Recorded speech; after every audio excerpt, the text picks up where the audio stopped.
अस्सलाम वालेकुम नाज़रीन, प्रोग्राम पिन पॉइंट में भली कार मैं तव्हांजी मेज़बान सबीन मेमन। नाज़रीन, पिन पॉइंट प्रोग्राम के हवाले से जो मेज़बान है इशफाक अहमद वो छुट्टिन ते वियल है। वक्ती तौर ते इन प्रोग्राम की मेज़बानी मां करे रही है। प्रोग्राम की बाकायदा शुरुआत कंदासीं, गाल कंदासीं पंजाब की हर लम्हे बदलजंदड़ सियासी सूरत हाल के हवाले से। लाहौर हाई कोर्ट के फैसले के नून लीग पारां चैलेंज करण जो फैसलो कयो है। नून लीग जो चवण है तो लाहौर हाई कोर्ट के फैसले के हवाले से हू सुप्रीम कोर्ट में वेंदा। इन हवाले से पंजाब असेंबली के इजलास के हवाले से जेकॾहिं गाल कजे तो पंजाब असेंबली जो इजलास 11 जनवरी ते तलब कयो वियो आहे। इन ते भी ॻाल्हाईंदासीं। इन के अलावा ॻाल्हाईंदासीं इमरान खान की अॼोकी गुफ्तगू के हवाले से। इमरान खान जो चवण है तो आम चूंडू इमरान खान पारां इहा अॻकथी कई वई है, पेशन गोई कई वई है। इमरान खान जो चवण है तो उनके लगे तो जेके ईंदड़ आम चूंडू आहिनि उहे मार्च या अप्रैल में थींदियूं। इमरान खान जो चवण हो तो काफ लीग उन्हनि जी बहितरीन इत्तेहादी रही है। काफ लीग पारां हर हाल में उन्हनि जो जेको साथ ॾिनो वियो आहे। इन सूरत हाल के नज़र में रखंदे काफ लीग सां आम चूंडुनि में चूंड इत्तेहाद पिण थी सके थो। इमरान खान जो चवण हो तो सूमर जे ॾिहाड़े क़ौमी असेंबली जा मेंबर इस्तीफ़ाउनि जी तस्दीक जे लाइ ज़रूर वेंदा। बाजवा के हवाले से इमरान खान जो चवण हो तो बाजवा की जरदारी और मुराद अली शाह से डील थियल हुई। जेकॾहिं बाजवा इन तरह की सूरत हाल पैदा न करे हाँ तो हालात अज इन तरह जा न हुजन। हाँ, इन हवाले से अॼोके प्रोग्राम के असां तरतीब ॾिनो है। जिन मेहमाननि असांखे अॼोके प्रोग्राम में जॉइन किया है उन्होंने तारुफ कराई रहा। सीनियर सियासी तर्जनिगार इनाम भट्टी साहब असां सां गॾु आहिनि। भट्टी साहब भली कार, तव्हां असांखे प्रोग्राम में जॉइन कयो। सीनियर सियासी तर्जनिगार इज़ार सुमरो भी असां सां गॾु आहिनि। इज़ार साहब तव्हांखे भली कार। सीनियर सियासी तर्जनिगार जावेद लांगा साहब असांखे जॉइन किया है। जावेद साहब तव्हांखे भी भली कार। लाहौर में सीनियर साफी तर्जनिगार अमजद इकबाल साहब गड हैं। अमजद साहब आपको भी वेलकम कहती हूँ, आपने प्रोग्राम में ज्वाइन किया। प्रोग्राम की शुरुआत कंदासीं। नाम भट्टी साहब तव्हां पुछंदमि ही जेको नून लीग पारां लाहौर हाई कोर्ट के फैसले के खिलाफ सुप्रीम कोर्ट में वञण जो ऐलान कयो वियो आहे, इन ते तव्हां छा चवंदा? पंजाब की जेका सियासी सूरत हाल है हर लम्हे असांखे उन में का न का डेवलपमेंट थींदे नज़र अचे पई। मेहरबानी सभिन पहिरीं ॻाल्हि तां सम्झां थो त पार्लियामेंट जेका हूंदी आहे ऐं उनजो पंहिंजो हिकिड़ो जेको प्रोसीजर आहे उहो तमामु वाज़े ऐं चिटनि लफ़्ज़नि में लिखियलु हूंदो आहे ऐं ही का अहिड़ी शिक कोन्हे आइन जी जंहिंजी इंटरप्रिटेशन जेका आहे कोर्टूं कनि। उन में लोअर कोर्ट ऐं अपर कोर्ट खे जेको आहे सो सुप्रीम कोर्ट खे इहो अख़्तियार आहे त उहो आइन जी तशरीह करे, पर लोअर कोर्ट किन केसिस में जेका ऐं नथो सम्झां त हुनखे इहो अख़्तियार हुजणु घुरिजे आहे जंहिं क़िस्म जी उहा उन्हनि पेशरफ़्त कई ऐं यको कंदा पिया अचनि। माज़ी यको पंजाब असेंबली जो जेको हींअर थींदो पियो अचे त उन में सादी रुॻो ॻाल्हि इहा आहे त आइन छा थो चए। जेकॾहिं असेंबली जो प्रोसीजर इहो चए थो त जंहिं तरीक़े सां अदम एतमाद जी रिथ जेका आहे सा पेश थिए थी त उनखे कीअं हुजणु खपे, उनखे पेश करण खां पोइ कीअं उनखे स्पीकर खे जेको आहे सो उहो कॉल करणु घुरिजे, या वरी गवर्नर खे जेको अख़्तियार आहे त उहो सीएम खां कॾहिं बि एतमाद जे वोट जो वठण जो चई सघे। उनजो भी हिकिड़ो पंहिंजो प्रोसीजर आहे। पर इन्हनि शयुनि खे जॾहिं कोर्ट में खयो वेंदो त पोइ उते नतीजा मुख़्तलिफ़ निकिरंदा, छाकाणि त कोर्टुनि वटि सदाई जेका आहे कंहिं न कंहिं तरीक़े सां हिकिड़ी कानून जूं तशरीहूं जेके हूंदियूं उन्हनि जी कंहिं न कंहिं शिक सां मिलाए पोइ उन में हुन जा ॿिया पासा ॾिसंदा आहिनि। उन में उनजो कंहिंजो इस्तेहकाक ॾिसंदा आहिनि, उन में कंहिंजो जेको आहे सो अख़्तियार ॾिसंदा आहिनि, उन में हू कंहिंजी जेका आहे सा इज़त ॾिसंदा आहिनि, कंहिंजी नामूस ॾिसंदा आहिनि। उन्हनि सभिनी शयुनि खे हू नज़र में रखंदा आहिनि। तंहिंजे करे पोइ उते उन क़िस्म जा इहे मामला थियनि था। ऐं उन सां गॾोगॾु हींअर त ईअं थो लॻे त जीअं हिकिड़ा इदारा कंहिं तरीक़े सां पार्लियामेंट ते ऐं अवाम जे मैंडेट ते असरअंदाज थियण जे लाइ पंहिंजी ताक़त जो इस्तेमालु कंदा रहिया आहिनि, ईअं हाणे जुडिशरी खे बि इन तरीक़े सां इस्तेमालु करण लाइ नए सिरे सां अॻियां आंदो पियो वञे। ऐं वरी अॼु जेका राणा सनावला जी हुई त ख़ुदि रू तौर ते सुप्रीम कोर्ट खे सो मोटो एक्शन खणणु खपे हाई कोर्ट जे हुन फैसले जे ख़िलाफ़ जेको हुन परवेज़ इलाही खे वापसि जेको आहे सो वज़ीर आला ते बाहर करण लाइ कयो आहे, डी नोटिफाई जेको थियो उनखे। ऐं उन में बि हिकिड़ी सभिनि ॾाढी अजीब ॻाल्हि आहे त ही जहिड़ो ईअं को राजूनी मामिलो हुजे न, कंहिंखे घुराए चइजे तूं पंहिंजी ज़मानत जेका आहे सा कंहिं माण्हू जी ॾे शख़्सी त पोइ तोखे वरी असीं हीअ रिलीफ ॾियूं था। उते कोर्ट वेही करे हू चए थी त वञो ऐं वञी परवेज़ इलाही खां लिखाए अचो त असीं हुनखे बहाल कयूं, त हू असेंबली तहलील न कंदो त इन शर्त जे बुनियाद ते हुनखे बहाल था कयूं। हाणे इहो कहिड़ो आइन ऐं कानून चए थो? किथे आइन ऐं कानून में लिखियलु आहे इहो त जेको हिकिड़ो प्रोसीजर आहे उनखे रोकण जे लाइ कंहिं तरीक़े जी कंहिंखां ज़मानत वरिती वञे त उन खां पोइ उनखे तव्हां मुअतल करे सघो था या मुअतली वापसि वठी सघो था। सुभाणे ईअं ई अहिड़ा ॿिया केतिरा ई मामला थींदा त आउं सम्झां थो कोर्टुनि जो जंहिं तरीक़े सां इस्तेमालु करायो थो वञे उहो मुकमिल तरह ते गैर मुनासिब आहे ऐं इहो हक़ीक़ी तौर ते पार्लियामेंट जे जेका पंहिंजी चइजे त ताक़त आहे या पार्लियामेंट जो पावर जेको आहे उनखे सिधो सो कमज़ोर करे हिकिड़े रद्दी जे टुकड़े जे मिसल बणाइण आहे त उते जेकॾहिं सुभाणे का करारदाद बि जेकॾहिं अहिड़े क़िस्म जी पेश थी त का बि कोर्ट उन करारदाद खे बि ईअं ई रद्द करे सघे थी सघे थो सुभाणे को आइन में तरमीम का थिए उनखे बि जेको आहे सो कोर्ट इन ई तरीक़े सां तब्दील करे सघे थी। जेकॾहिं कोर्टुनि खे इहे अख़्तियार ॾिना वेंदा त पोइ आउं सम्झां थो पोइ पार्लियामेंट जी का ज़रूरत ई कोन्हे, ही सभु मामला कोर्टुनि जे वसीले हल कराइण घुरिजनि। पर सभिनी हिन सॼे खे आउं समअप इन में कंदुसि त ही सॼो जेको मामलो आहे ॻठ जोड़ी सियासत जो नतीजो आहे। ही सभु जा सभु पाण में गाठड़िया साठड़िया आहिनि जिन जी पाण में अंदरूने खाना का न का अंडरस्टैंडिंग आहे। न त हिकिड़ो पार्लियामेंटियन जेको असेंबली जे अंदरि वेठो आहे उनखे इहा ख़बर आहे त मां जेको मोशन जेको आहे सो ॾींदुसि त उनखे कीअं अॻिते पेश कयो वेंदो। गवर्नर खे इहा ख़बर आहे त आउं जेकॾहिं उनखां अदम एतमाद जे वोट वठण जे लाइ चवंदुसि त उनजो नतीजो छा थींदो। ईअं ई अंदरि जेकॾहिं उहे असेंबली जे अंदरि पीटीएम जूं पार्टियूं जमायतूं हुजनि, मुस्लिम लीग नून हुजे या पीटीआई हुजे, लॻे ईअं पियो त सभिनी जेको गॾियल हिकिड़ो इन क़िस्म जो स्ट्रक्चर उन्हनि ठाहे रखियो त पंजाब जी असेंबली खे बचाइणो कीअं आहे। इमरान ख़ान खे बि हिकिड़ी फेस सेविंग ॾियणी आहे जेका हुन चई छॾियो त असेंबली जुमे ते तहलील कंदासीं, उहो बि न थियो ऐं असेंबली वरी हली बि वई। पर इन साॻे मामले खे इंघाइणो बि आहे, ईअं ई हिनखे ड्रिघो बि करिणो आहे। इन मामले खे इंघाइण जे हवाले सां इंतरा जी सूरत-हाल पैदा कवे। इज़हार साहब, तव्हांजो हिन ते छा मौक़िफ़ ईंदो? छा पंजाब असेंबली जो जो इजलास जेको आहे, जीअं इनाम साहब ॻाल्हि कई त इजलास 11 जनवरी ते तलब कयो वियो आहे, तेसि ताईं सुप्रीम कोर्ट जो फ़ैसिलो अची वेंदो, छा इन्हनि खे इहो लॻे थो त इन खां पोइ असेंबली तहलील तरफ़ ई वञी सघंदा या उहो आसान प्रोसेस थी सघंदो? पोइ ॾिसो, हिकिड़ो त आउं इन ई फोरम ते कई भेरा चई चुको आहियां अॻु में बि त ॿिन्ही धुरियुनि खे असेंबली नाहे ठोड़नी। न रुगो हुकुमरान यानी कि वफ़ाक़ में जेके हुकुमरान पीडीएम वारा आहिनि, पर साॻे वक़्त ते ख़ुदि इमरान ख़ान खे बि पंजाब असेंबली ऐं केपीके असेंबलियूं नाहिनि ठोड़ियूं। पाकिस्तान में इक़्तिदार में हुजणु हिकिड़ी न रुगो लग्ज़री आहे, पर साॻे वक़्त ते हिकिड़ी प्रोटेक्शन शील्ड आहे। उहा कंहिंजे लाइ? जेको हिकिड़ो हुकुमरान तबिको आहे जंहिंमें इहे डिंग वॾेरा सरमाएदार जागीरदार इहे सभु अची वञनि था। आम माण्हू जो त असेंबलियुनि ताईं पहुचण जो को तसवर ई न आहे हिन मुल्क में, तंहिंजे करे पाण हुननि जो ज़िक्र नथा कयूं। उहे कॾहिं बि न चाहींदा त हू पंहिंजे टेन्योर खां पूरा को 7-8-9 महीना अॻु में पंहिंजो पावर विड्रॉ कनि। हिकिड़ी ॻाल्हि। ॿी ॻाल्हि इहा आहे त इमरान ख़ान जो जेको नुक़्ते नज़र आहे, नैरेटिव आहे, उहो जीअं त हूअं ई कमज़ोर थी रहियो आहे। हुनजे यू टर्न्स जे करे, हुनजे ग़लति बयाननि जे करे, हुनजे ॾिनल बयान वापसि वठण जे करे या मफ़रूज़ा गणण ऐं मफ़रूज़नि खां विड्रॉ करण जे करे, जेको साज़िश वारी थ्योरी वग़ैरह वग़ैरह में नतीजे में हिन जी पार्टी जे अंदरि ऐं हुनजे इत्तेहादनि जे अंदरि बि इहो तासुर आहे त भला हिन जे ज़िद जे करे असीं छो सुभाए सघूं। नंबर 2। नंबर 3, ख़ुदि इमरान ख़ान वटि धरणे वक़्तु ॿियो को ऑप्शन ई न हो त हू का माण्हुनि खे उन वक़्तु का पॉलिटिकल नैरेटिव ॾेई सघे या का ॻाल्हि करे सघे। इन करे हुन असेंबलियुनि जी ॻाल्हि कई। अंदरिने खाने आउं सम्झां थो त जीअं पाण इहो तासुर ॾियूं था त परवेज़ इलाही नथो चाहे त असेंबलियूं टुटनि, बिल्कुलु साॻी रीति इमरान ख़ान बि नथो चाहे त असेंबलियूं टुटनि। बिल्कुलु इहा ॻाल्हि सम्झण जी आहे हिकिड़ी ॻाल्हि। ऐं तव्हां सम्झो था त जेकॾहिं फ़र्ज़ु कयो इमरान ख़ान असेंबली वाक़ई टोड़े थो वञे त पोइ छा थींदो? तव्हां हिन कोर्टुनि वारे मामले खे हिकु मिंट पाण हिकिड़े पासे रखी हिन ते ॾिसूं था त पोइ इहो थींदो त हिकिड़ी निगरान हुकूमत जुड़ंदी, ऐं जॾहिं निगरान हुकूमत जुड़ंदी त उन में परवेज़ इलाही त कोन हूंदो, न पीटीआई हूंदी, ऐं पोइ उहा वफ़ाक़ खां केतिरी मुतासिर थींदी ऐं केतिरी न थींदी, इहो हिकिड़ो वॾो अहम सुवालु हूंदो। ऐं पोइ इमरान ख़ान ऐं हुनजी पार्टी जे ख़िलाफ़ कहिड़ा केस खुलंदा, कहिड़ियूं कार्रवायूं थींदियूं, उहे पाण सभु वेही ॾिसंदासीं। इलेक्शन त परे जी ॻाल्हि थी न। इमरान ख़ान, हाणे आख़िरी ॻाल्हि त इमरान ख़ान छा थो चाहे, पीडीएम छा थी चाहे? ॿई धुरियूं चाहिनि थियूं त हू बि चाहिनि था त इमरान ख़ान वेहे असां सां ॻाल्हाए।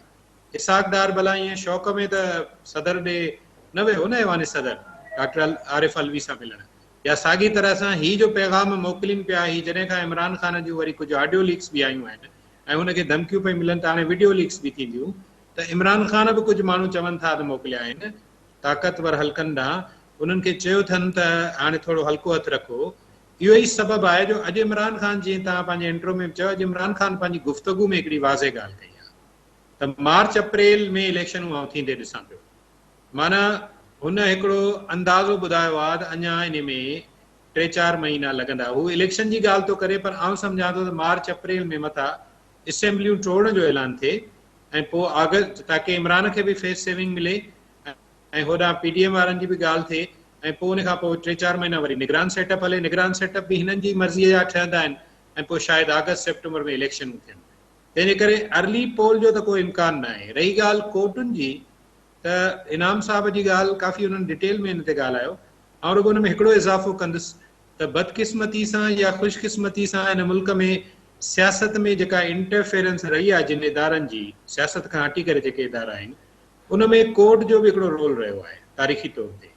मुंहिंजे ख़्याल में हाणे वक़्तु अची वियो आहे त कोर्टूं अहिड़नि मामलनि खे वापसि मोकिलीनि।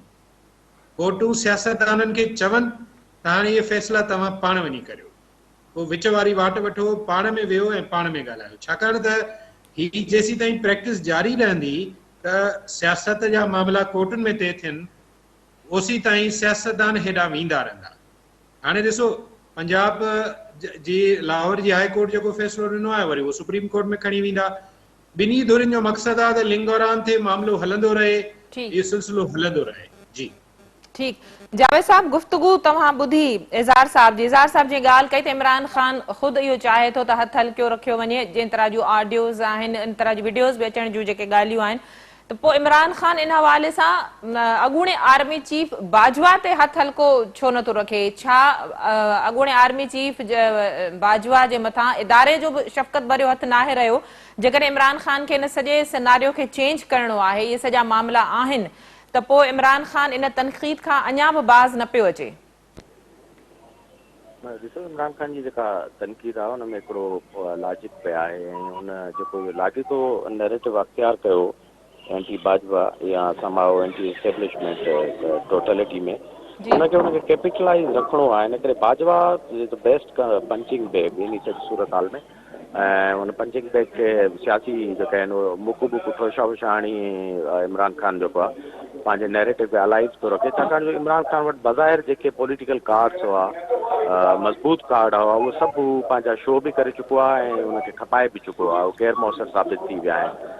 ऐं एतिरे ताईं जो जीअं दोस्तनि चयो त असेंबली टोड़ण जो जेको आख़िरी थ्रेड हो सभ खां वॾो सिस्टम खे डिस्टेबलाइज़ करण जो, उहो बि कंज़्यूम करे चुको आहे। इन करे जेको एक्स ऐं आउट गोइंग आर्मी चीफ आहे उनजे ख़िलाफ़ु ॻाल्हाइण जी माज़ी में तमामु घणियूं रिवायतूं रहियूं आहिनि। परवेज़ मुशर्रफ ते तमामु घणो जेको आहे पॉलिटिक्स में डिस्कशन थींदो रहियो आहे हुनजे रोल ते, हुनजे करेक्टर ते, हुनजे ॿियनि पासनि ते। लेकिन इहा नई ॻाल्हि न आहे। बाक़ी इन ॻाल्हाइण सां मुंहिंजे ख़्याल में को फ़र्क़ु नथो पए पाकिस्तान जी तारीख़ में। जेके बि जनरल गुज़रिया आहिनि, डिक्टेटर गुज़रिया आहिनि, उन ते ॻाल्हायो वियो आहे। उन मां कंहिंजो बि मुआवज़ो न थियो आहे। ऐं बाजवा ते जेके एलिगेशन इमरान थो हणे, छा बाजवा साहिब जो को मुआवज़ो थींदो, को एहसाब थींदो, इहा ॻाल्हि तव्हां सभु असां रूल आउट था कयूं। इन करे ईज़ी पंचिंग बैग आहे ऐं उहो जेको आहे उनखे करे सियासी बैशिंग करे पंहिंजी पॉइंट स्कोरिंग। पर इन सॼी एपिसोड जेको अनफॉर्चुनेट ॻाल्हि आहे, जेको रिफ्लेक्शन गुज़िरियल जेका रिजीम लीडरशिप चेंज आर्मी जी हुन मां आयो पियो त नई एस्टेब्लिशमेंट जेका आहे उनजो पॉलिटिक्स में मिनिमाइज़ किरदारु हूंदो या ए पॉलिटिकल हूंदा ऐं उनजे अचण सां हिकिड़ो वाज़े जेस्चर मिलंदो जंहिंजा असर कोर्टुनि ते बि थींदा। पर पंजाब असेंबली ऐं लाहौर हाई कोर्ट जी जीअं इनाम साहब ॻाल्हि कई उन मां हिकिड़ो तमामु घणा जो स्टेट ऑफ सारी अफेयर्स जेका इहा पैदा थी आहे त कोर्टुनि जी जेका मुदाख़लत आहे ऐं ट्रेस पासिंग आहे पार्लियामेंटी जमहूरी पावर्स में ऐं हुकूमतनि जे पावर में, उहा अनप्रेसिडेंटेड थी वई आहे ऐं उहा जीअं जो तीअं जारी आहे। नवाज़ शरीफ़ जी नाअहली ऐं उनखां अॻु खां थियल जेका इहा सूरत हाल आहे उहा शुरू थी आहे ऐं अॼु ॾींहं ताईं उहा जारी आहे। त जेको छा रोज़ आइन खे रीडिफाइन करिणो आहे, उन्हनि खे एक्सप्लेन करिणो आहे कोर्टुनि खे।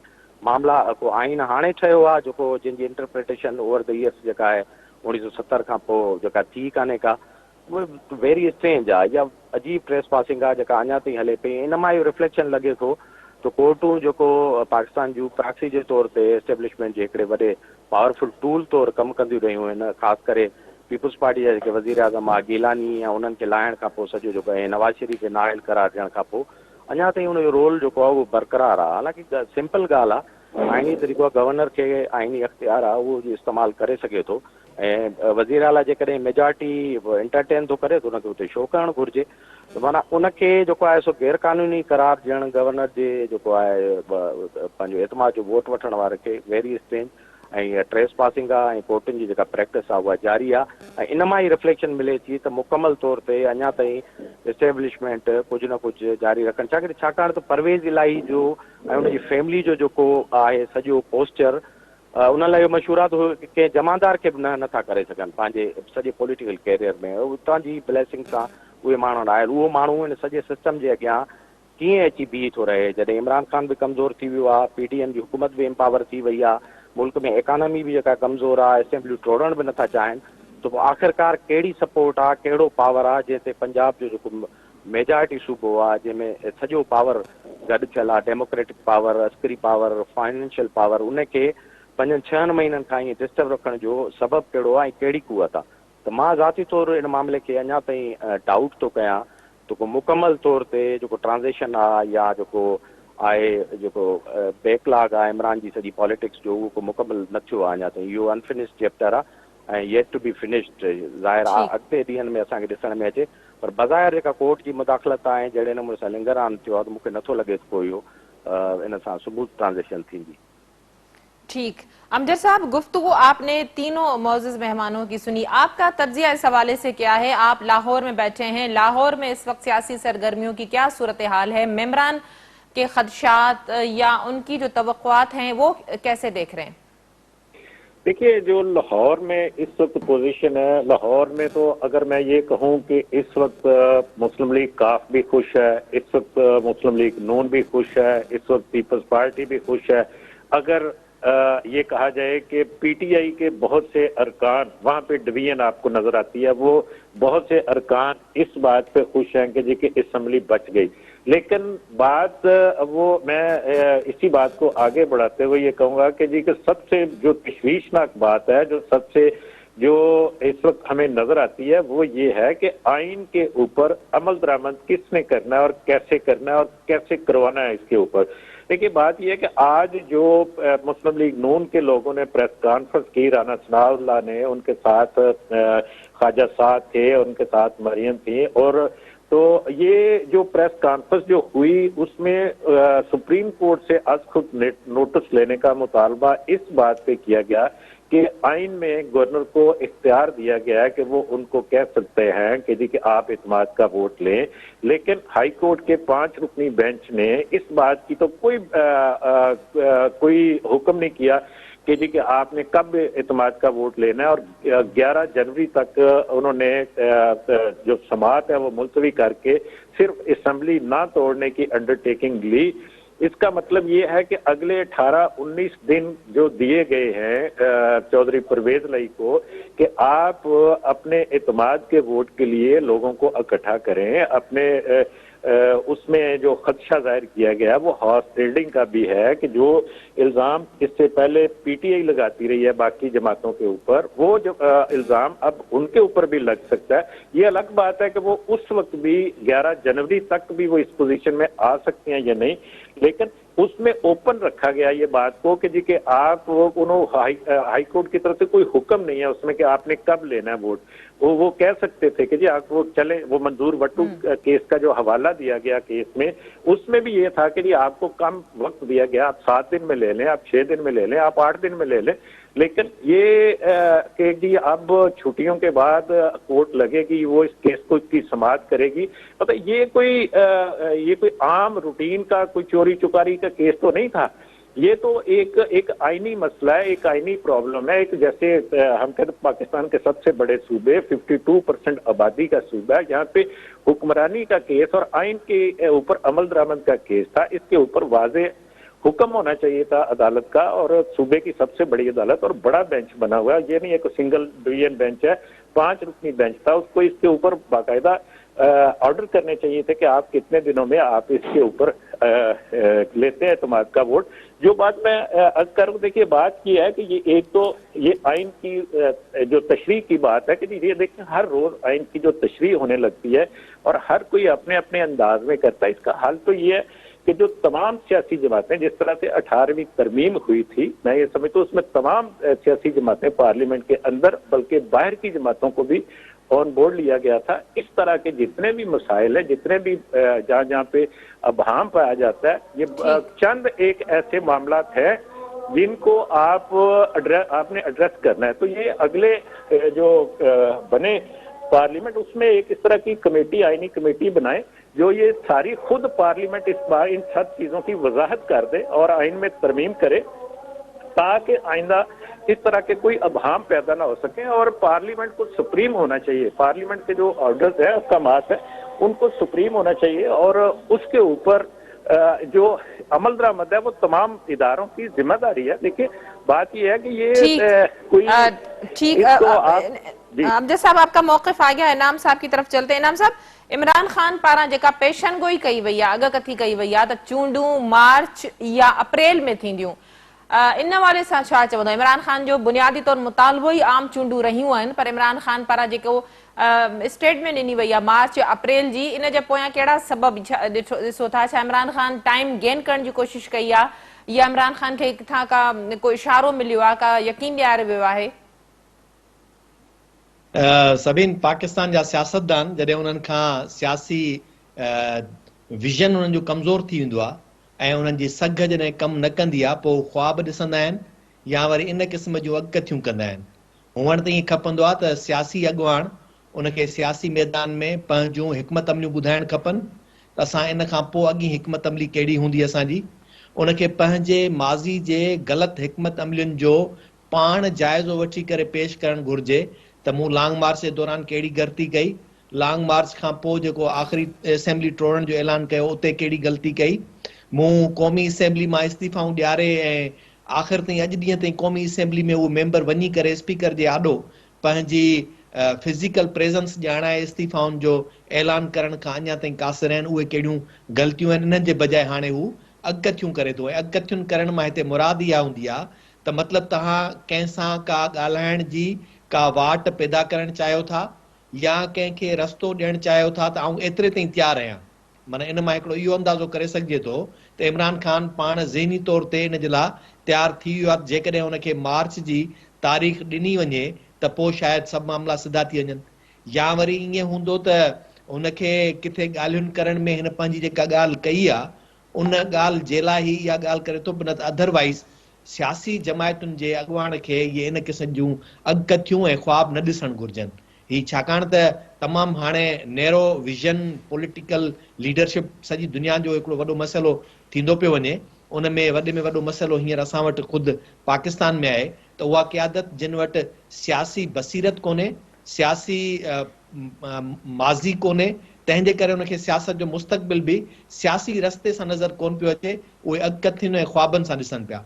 ऐं इनखे ईअं सम्झंदुसि त ही पंहिंजे तौर ते अॻी धुर खे पंहिंजे तरफ़ां हिकिड़ी इंफॉर्मेशन पियो ॾिए त आउं मार्च ताईं तयारु थी वियो आहियां, हाणे जेकॾहिं तव्हां इहा वाट कढो था त इन खां अॻिते जे लाइ ॻाल्हाए सघिजे थो। जी सभी इज़हार साहब, इहो ई सवाल तव्हां खां, इमरान खान खे कंहिं इंगेज कयो आहे या ख़ुदि इमरान खान अवाम खे या पंहिंजे पाण खे इंगेज रखणु चाहे थो मार्च या अप्रैल ताईं?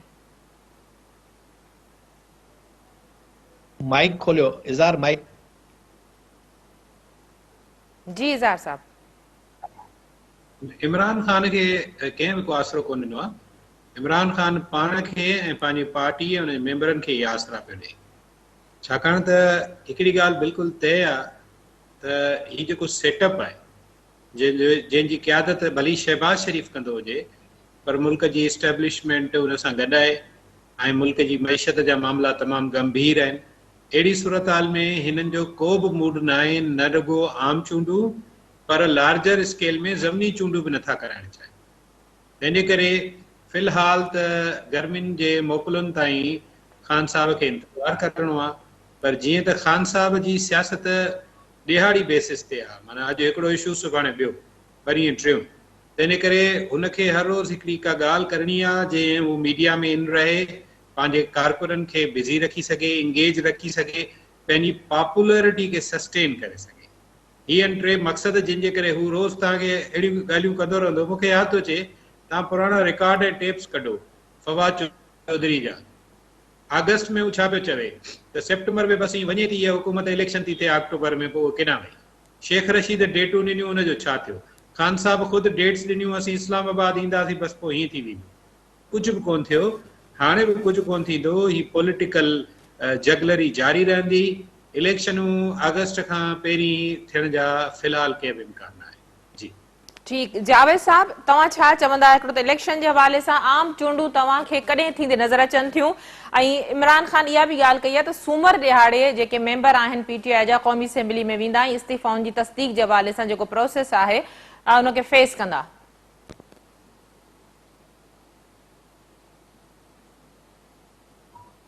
जी जावेद साहब।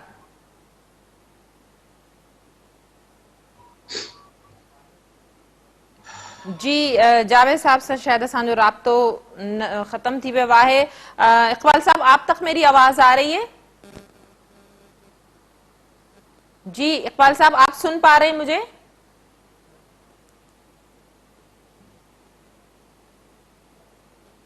अमजद साहब, आप तक मेरी आवाज आ रही है? इनाम साहब, इहो ई सवाल तव्हां खां क़ौमी असेंबली जे मेंबरनि जे इस्तीफ़ाउनि जी तस्दीक जे हवाले सां। ॾिसो, सभिनि हैरत जहिड़ी ॻाल्हि इहा आहे, तव्हांखे यादि हूंदो त इमरान ख़ान जॾहिं इहो ऐलान कयो त जुमे ते ॿई असेंबलियूं तहलील थींदियूं, उन सां गॾोगॾु हिन इहो बि चयो त असीं क़ौमी असेंबली में वञी असांजा मेंबर उते पंहिंजूं फिज़िकली एप्लीकेशन जेके आहिनि वेरीफाई कराईंदा। हलो, पंजाब वारो मामिलो त ही सम्झ में अचे थो त उन में का चाल आहे या का साज़िश आहे या का साठड़ी गाठड़ी जेका थींदी आहे पाण में नूरा कुश्ती, उहा आहे। पर KPK जी असेंबली तव्हां वटि आहे, तव्हां हुनजो कोन था कयो। KPK जी असेंबली त कल्ह ई थी वञणु खपंदी न। जुमो जेको आहे सो कल्ह गुज़री चुको। जुमे वारे ॾींहुं भला KPK जी असेंबली वञा आहे, जुमे वारे ॾींहुं भला तव्हां क़ौमी असेंबली में उते तव्हांजा मेंबर जेके आहिनि उहे इजलास जॾहिं हलियो उन दौरान उते हलिया वञनि। स्पीकर वटि त केॾी महिल बि वञी करे उते सेक्रेटरीएट में पंहिंजी एप्लीकेशन्स जेके आहिनि उहे वेरीफाई कराए सघनि था। इनाम साहब, KPK वारनि त ऑलरेडी शर्त रखी त पंजाब खां अॻु में असां डिसॉल्व न कंदासीं। बिल्कुलु, त माना इन मां साफ़ ज़ाहिर इहो थियो त न ई नवमण तेल थींदो न राधा नचंदी।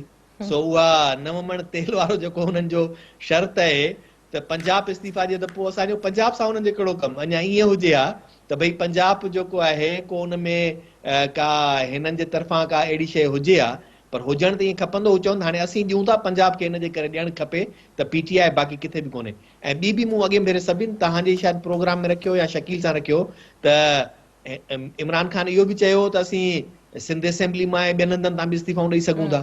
त भला सिंध असेंबली में छो वेठा उते इस्तीफ़ाऊं ॾेई सघनि था न। त मतिलबु इहो आहे त हिननि खे इहो करिणो कोन्हे। सो तंहिंजे करे अवाम खे सोचणु घुरिजे त ही अवाम खे सभु जेके ही सियासतदान आहिनि पंहिंजी इक़्तिदार जी रांदि जे लाइ मामो बणायूं, ट्रक जी बत्ती जे पुठियां लॻायो हलंदा पिया वतन, ऐं उन्हनि जे पुठियां पाण जेके बि हू मामला तय कनि था पिया, उन्हनि जो सॼो मामिलो असुलु उन्हनि जो कंहिंखे पंहिंजा केस ख़तमु कराइणा आहिनि, कंहिंखे इक़्तिदार खपे, कंहिंखे हाणे इक़्तिदार खपे, कंहिंखे पोइ इक़्तिदार खपे, पर इन खां वधीक काई बि शइ कोन्हे। इन जो ई सबबु आहे जो मुल्क ॾेवाले ते वञी पहुतो आहे, पर सभिनी खे अञा ताईं कुर्सी ते नज़र आहे। जी वॾी महिरबानी तव्हां मुअज़्ज़िज़ महिमाननि जी, तव्हां जो प्रोग्राम में जॉइन कयो। यकीनन इक़्तिदार में अचण जे लाइ इहा सॼी जुस्तजू कई वञे थी, ऐं पंहिंजे हथनि सां इक़्तिदार छॾणु कंहिं बि सियासतदान जे लाइ एतिरो आसान कोन्हे को। नाज़रीन, अॼोके पिन पॉइंट जो प्रोग्राम जो वक़्तु पिण ते पंहिंजी पुॼाणी ते पहुतो। ईंदड़ प्रोग्राम ताईं ॾींदा इजाज़त। अल्लाह वाही।